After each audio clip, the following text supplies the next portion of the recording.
말씀의 제목은 참된 예배자의 삶입니다. 오늘 함께 읽었던 본문의 말씀은 기원전 8세기에서 7세기경에 활동했던 이사야 선지자가 이스라엘 남유다 왕국의 실상을 있는 그대로 기록하고 있는 내용입니다. 당시 예루살렘과 또 유다 민족은 말 그대로 풍전등화와 같은 국가적 위기 상황에 놓여져 있었습니다. 북쪽에서 바벨론 왕국이 점점 강성해지면서 이스라엘을 침략할 그 위험성이 점점 더 고조되고 있었습니다. 그런데 안타까운 것은 그러한 위기 상황에 놓여 있었으면서도 이스라엘 백성들은 신앙적으로 타락하고 또 도덕적으로도 부패해져서 하나님께 책망을 받고 있었다는 것입니다. 이사야 선지자는 이런 모습을 예배의 실패라고 규정하고 있습니다. 예배에 실패한 그들은 다시 하나님께 회개하고 돌아서야 했습니다. 예배에 성공했던 조상들이 어떠한 복을 받았는지, 하나님께서 어떻게 인도하셨는지, 또 예배에 실패했던 조상들의 결과는 어떻게 되었는지 그것을 그들이 알고 있다면 그들은 분명히 그 즉시 회개하고 돌아섰어야 했습니다. 하지만 그들은 그렇게 하지 않았습니다. 끝까지 버티다가 결국에는 하나님의 진노와 심판을 받게 됩니다. 그것이 바로 바벨론에 의해서 예루살렘과 유다 왕국이 멸망을 당한 것입니다. 19세기 영국의 정치가였던 글래드스턴이라는 사람이 있습니다. 이 사람이 이렇게 얘기했습니다. 나에게는 예배의 자리가 나라의 수상 자리보다 더 귀하다. 하나님께 예배드리는 자리가 우리에게 가장 귀한 자리인 줄로 믿습니다. 그렇다면 오늘 우리도 하나님을 섬기는 예배자로서 헛된 예배가 아닌, 실패한 예배가 아닌 참된 예배를 하나님께 마땅히 드려야 할 것입니다. 오늘 본문은 참된 예배자의 삶이 무엇인지를 우리에게 가르쳐 주고 있습니다. 먼저 하나님께 거절을 당한 예배, 실패한 예배는 어떤 예배였을까요? 실패한 예배는 삶의 열매가 없는 예배를 의미합니다. 이사야 선지자 당시에 이스라엘 백성들의 그 영적인 실상은 오늘 이사야 1장을 보시면 우리가 잘 알 수 있습니다. 특히 오늘 본문 10절에서 15절에 당시 이스라엘 백성들의 예배가 얼마나 엉망이었는가를 알 수 있습니다. 우리가 보기에도, 우리가 눈으로 읽기만 해도 정말 한심한데 하나님께서 보실 때 그들이 얼마나 한심하게 느껴지셨을까요? 10절 말씀입니다. 너희 소돔의 관원들아 여호와의 말씀을 들을지어다. 너희 고모라의 백성아 우리 하나님의 법에 귀를 기울일지어다. 소돔과 고모라, 죄악이 극도에 달했던 타락한 도시였습니다. 창세기 19장에 보시면 소돔과 고모라, 음란하고 잔혹한 사람들이 가득했다라고 말합니다. 그런데 선민이라고 일컫는 이 유다 백성들이 딱 그들과 같았다는 것입니다. 관원들도 백성들도 너나 할 것 없이 모두가 다 타락해 있었다는 것입니다. 그러니 하나님께서 그들의 예배를 받으실 수 없는 것은 너무나도 당연한 것입니다. 15절입니다. 너희가 손을 펼 때에 내가 내 눈을 너희에게서 가리고 너희가 많이 기도할지라도 내가 듣지 아니하리니 이는 너희의 손에 피가 가득함이라 라고 말합니다. 손에 피가 가득했다는 것은 그들의 죄가 굉장히 심각했다는 것을 의미합니다. 폭행, 살인, 부정부패, 거짓, 사기, 음란, 말로 다 표현할 수 없는 그 수많은 죄악들을 그들이 일상에서 범하고 있었다는 것입니다. 그럼에도 그들이 성전에 나와서 하나님께 예배를 드리고 기도를 했다는 것입니다. 손을 폈다라는 말은 그들이 예배에 어떠한 자세로 임했는지를 말해줍니다. 그런 죄악들을 범했음에도 뻔뻔하게 하나님 앞에서 당당히 손을 펴고 예배를 드렸다는 겁니다. 예배의 자세가 그러니 그들의 예배와 기도를 하나님께서 어떻게 용납하실 수가 있었을까요? 다른 구절들에도 보시면 하나님이 그들의 제사를, 그들의 예배를 거절하셨다고 하는 내용이 기록되어 있습니다. 11절입니다. 여호와께서 말씀하시되 너희의 무수한 재물이 내게 무엇이 유익하뇨? 나는 순양의 번제와 살찐 짐승의 기름에 배불렀고 나는 수송아지나 어린 양이나 순념수의 피를 기뻐하지 아니하노라 라고 말합니다. 너희들이 아무리 좋고 많은 재물을 들고 나온다 할지라도 하나도 기쁘지 않다라는 것입니다. 너희들이 어떻게 나오건 나는 그것이 무조건 싫다라는 것입니다. 그들이 하는 행동 하나하나가 다 가증스럽다는 것입니다. 그런 죄악들을 저질러 놓고 어떻게 아무렇지도 않게 예배합시고 제사랍시고 재물을 들고 나아올 수 있느냐라는 것입니다. 12절입니다. 너희가 내 앞에 보이러 오니 이것을 누가 너희에게 요구하였느냐? 내 마당만 밟을 뿐이니라 라고 말합니다. 죄를 품은 채로 하나님 앞에 나와봤자 아무 소용이 없다는 것입니다. 괜히 성전 마당만 밟고 돌아가는 그런 시간만 허비하는 행위에 불과하다는 것입니다. 13절 14절입니다. 헛된 재물을 다시 가져오지 말라. 분향은 내가 가증히 여기는 바요. 월삭과 안식일과 대회로 모이는 것도 그러하니 성회와 아울러 악을 행하는 것을 내가 견디지 못하겠노라. 내 마음이 너희의 월삭과 정한 절기를 싫어하나니 그것이 내게 무거운 짐이라. 내가 지기에 곤비하였느니라 라고 했습니다. 악을 행하면서도 그럴듯하게 제사를 드리거나 성회로 모인다고 하니까 하나님께서 너희의 모든 그 모임들이 다 가증스러우니까 제발 그만두거라 라고 하시는 말씀입니다.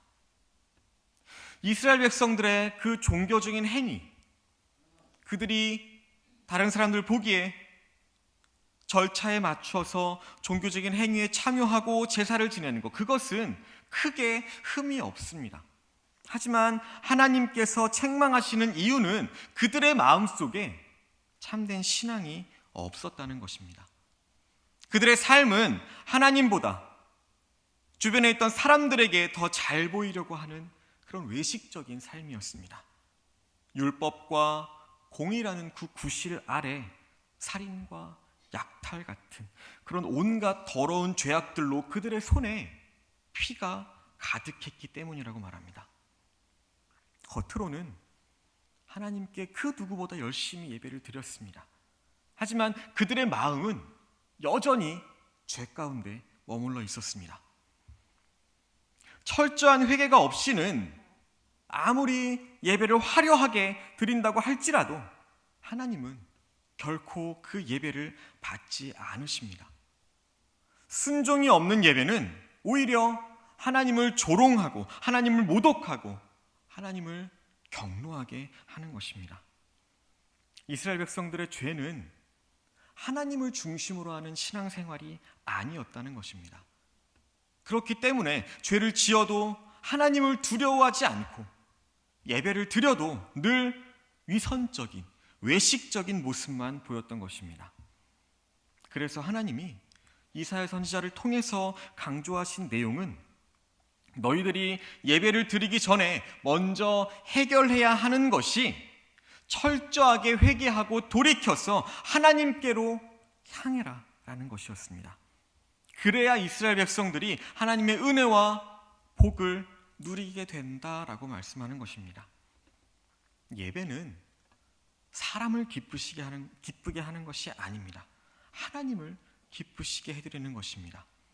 그런데 하나님께서 뻔히 다 보고 계시는데도 이런 공적인 예배 때의 모습과 일상생활 속에서의 모습이 달라도 너무나 다르더라는 것입니다. 예배 드리는 모습만 볼 때에는 너무나도 거룩하게 보이는데 생활하는 모습을 볼 때에는 너무 엉망이라는 것입니다. 그들의 예배를 지켜보시던 하나님의 심정이 과연 어떠셨을까요? 그런 예배라면 10번, 100번, 아니 1000번이라도 거절하실 수밖에 없다는 것입니다. 이번에는 하나님이 기쁘게 받으시는 예배를 한번 생각해 보겠습니다. 앞에서 말씀드린 예배와는 정반대로 하나님께서 기뻐하시는 예배는 우리의 삶에 반드시 열매가 있어야 한다는 것입니다. 하지만 우리는 죄인이기 때문에 늘 부족하고 실수도 많이 합니다. 정말로 다행인 것은 하나님께서 그런 우리의 연약함을 다 알고 계신다는 것입니다.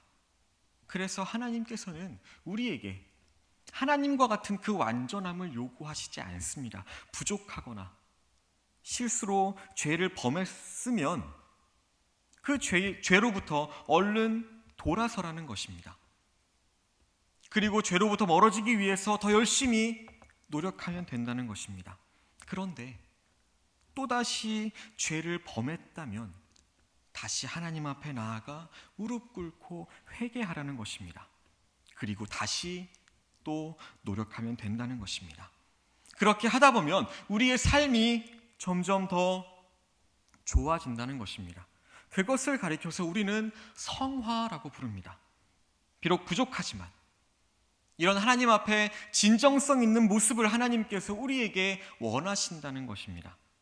16절 17절 말씀입니다. 너희는 스스로 씻으며 스스로 깨끗하게 하여 내 목전에서 너희 악한 행실을 버리며 행악을 그치고 선행을 배우며 정의를 구하며 학대받는 자를 도와주며 고아를 위하여 신원하며 과부를 위하여 변호하라 하셨느니라 라고 말합니다. 죄는 깨끗하게 씻어야 하고 악은 무조건 버리라는 것입니다. 거기서 한 걸음 더 나아가서 반드시 선행을 실천하라는 것입니다. 이어 나오는 18절도 우리에게 굉장히 중요한 말씀인데요. 여호와께서 말씀하시되 오라 우리가 서로 변론하자. 너희의 죄가 주홍 같을지라도 눈과 같이 희어질 것이요 진홍같이 붉을지라도 양털같이 희게 되리라 라고 말합니다. 여기서 오라라고 하는 말은 법정에서 사용하는 용어입니다. 재판장이 피고에게 일어나시오라고 지시할 때 사용하는 말입니다. 하나님께서 재판장으로서 유다 백성들에게 얼른 일어나라라고 말씀하시는 것입니다. 또 이어 나오는 변론하자라는 말도 역시 법정에서 사용하는 말인데요. 논쟁을 통해서 시시비비를 가려보자라는 것입니다. 이것은 이스라엘 백성들을 정죄하고 심판하시려는 것이 아니라 회개를 통해서 용서해 주시고 다시 회복시켜 주시겠다고 하는 말씀입니다. 오늘을 살아가는 우리도 마찬가지입니다. 너무나도 부족하고 허물뿐인 사람들입니다. 실수하고 매일같이 넘어집니다. 하지만 하나님께 나와 회개하면 다 용서해 주시고 우리를 다시금 받아주신다는 것입니다. 하지만 반대로 회개하지 않고 죄를 그대로 품고 가지고 살아간다면 하나님 앞에 참된 예배자가 될 수 없다는 것입니다.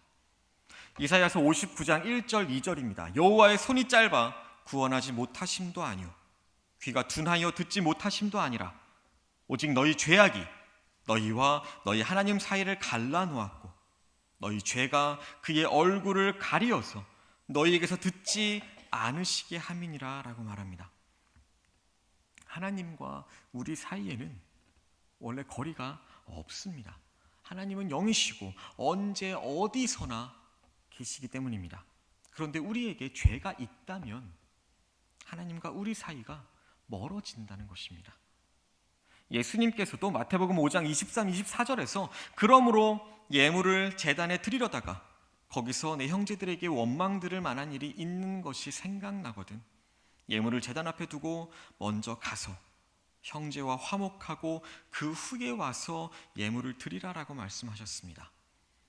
형제와 먼저 화목을 이루고 난 다음에 하나님 앞에 나오라고 하는 말씀입니다. 우리가 가진 죄의 문제를 먼저 해결하고 난 다음에 하나님께로 나아오라는 것입니다. 그래야 하나님 앞에 참된 예배자가 될 수 있다는 것입니다. 예전 KT에 한 중년 남자로부터 편지 한 통이 배달되었답니다. 대충 내용은 이랬습니다. 아주 오래전에 공중전화기가 고장이 나서 동전을 넣지 않아도, 카드를 넣지 않아도 통화가 되는 것을 보고 별 생각 없이 여러 번 그 공중전화기를 사용했다는 겁니다. 그 후에 나이가 들고 또 예수님을 믿고 신앙생활을 시작하면서 그것이 늘 마음에 걸리더랍니다. 직접 찾아가서 용서를 구하고 싶었는데 차마 용기가 나지 않아서 망설이다가 이렇게 편지를 쓰게 되었다는 것입니다. 용서를 구하면서 그 편지 봉투 안에 10만 원짜리 수표를 같이 넣어서 보냈다고 합니다. 어떻게 보면 그 정도 가지고 이렇게까지 하나, 이렇게 생각할 수도 있습니다. 어쩌면 그냥 젊은 시절의 추억거리겠거니 하고 웃어 넘길 수도 있습니다. 하지만 똑같은 신앙인의 입장에서 바라본다면 그분의 마음이 정말로 귀한 마음은 아닐까요? 아무리 작고 티끌 같은 죄라고 할지라도 그것이 영적으로 우리가 신앙생활을 하는데 방해가 된다면 용서를 구하고 죄의 문제를 해결하는 것이 우리에게는 너무나도 아름다운 일일 것입니다. 더 나아가서 우리가 말씀에 순종하면 얼마든지 하나님을 기쁘시게 할 수 있는 것입니다. 이것이 하나님께 드리는 참된 예배라는 것입니다. 오늘 본문 19절 20절입니다. 너희가 즐겨 순종하면 땅의 아름다운 소산을 먹을 것이요 너희가 거절하여 배반하면 칼에 삼켜지리라. 이런 자세가 예배의 성공과 실패를 좌우하게 될 뿐만 아니라 우리 인생의 성공과 실패까지도 좌우하게 된다는 것을 우리가 말씀을 통해 알 수 있습니다. 우리가 추구하는 행복, 그것은 결코 멀리 있는 것이 아닙니다. 늘 우리 가까이에 있습니다.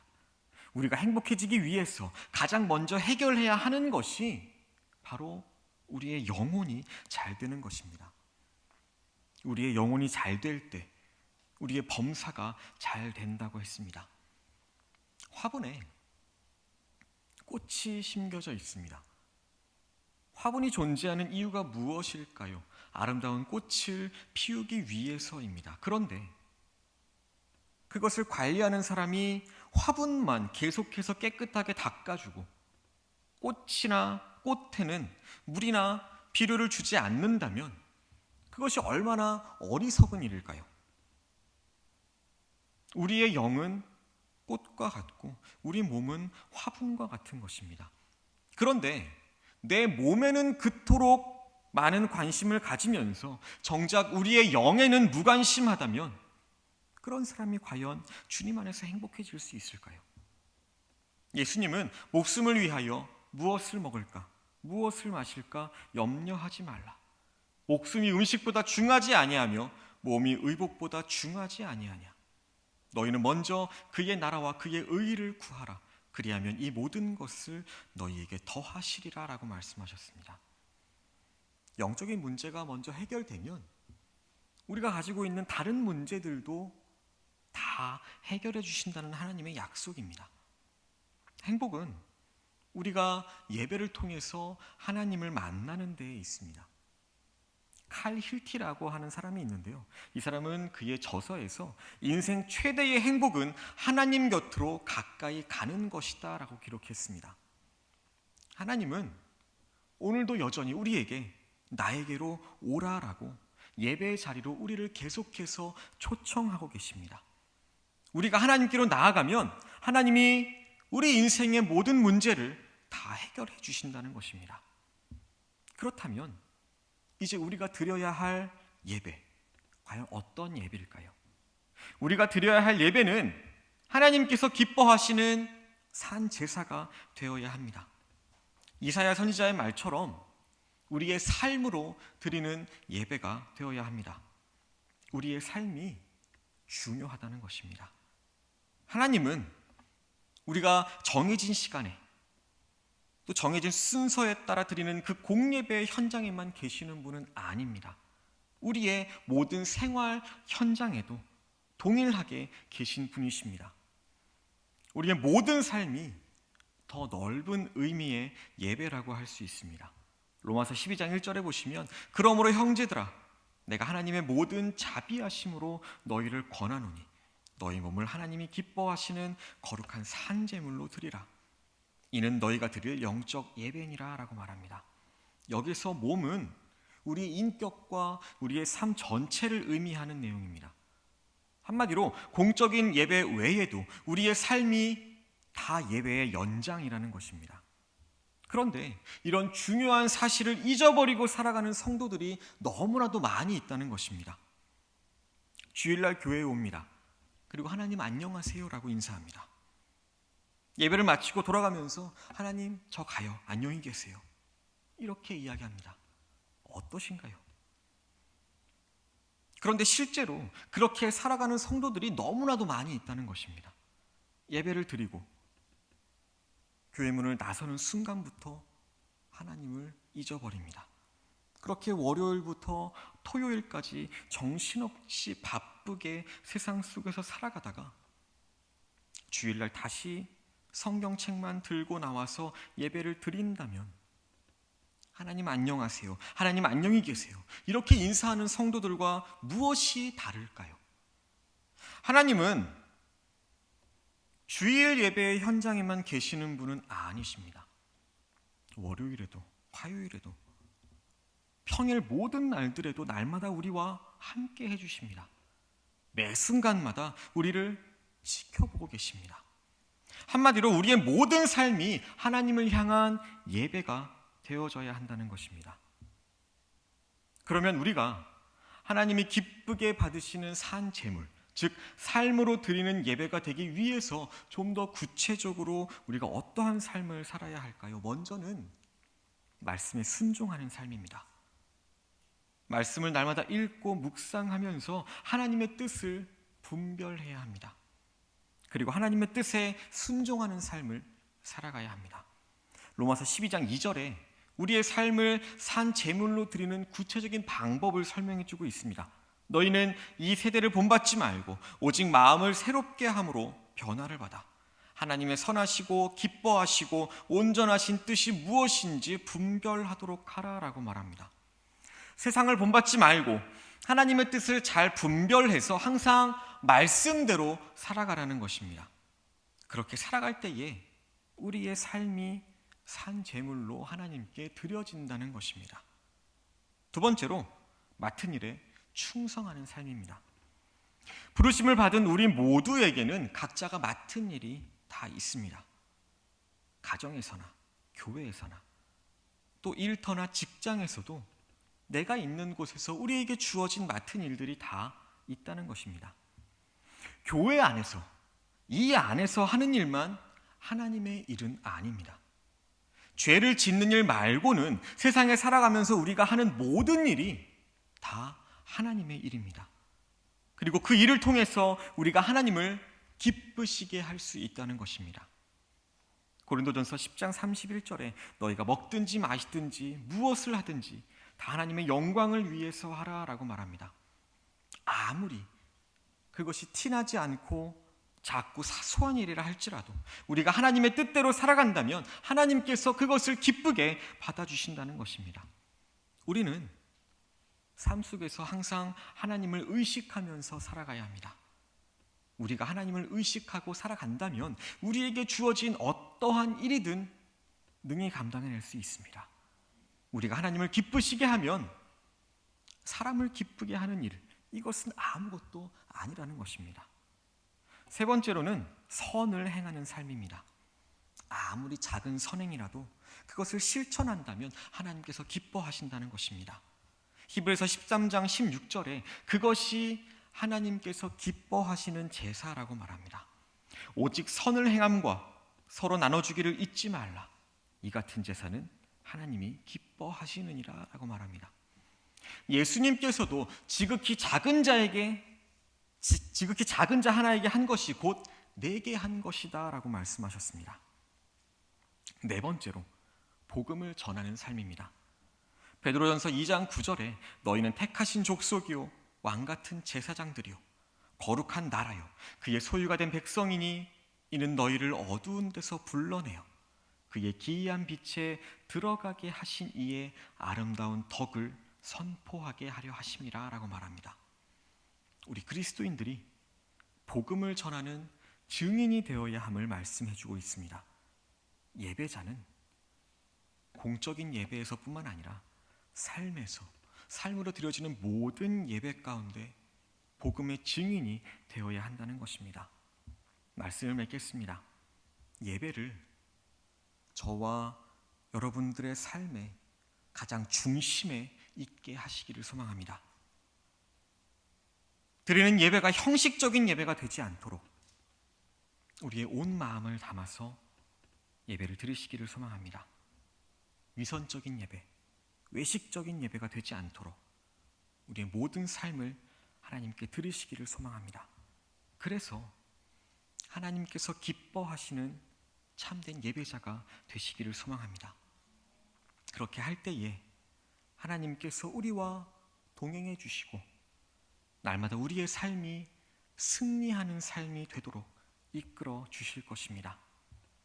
하나님은 일꾼보다도 예배자를 찾고 계십니다. 일꾼이 되기 전에 먼저 우리가 예배자가 되어야 합니다.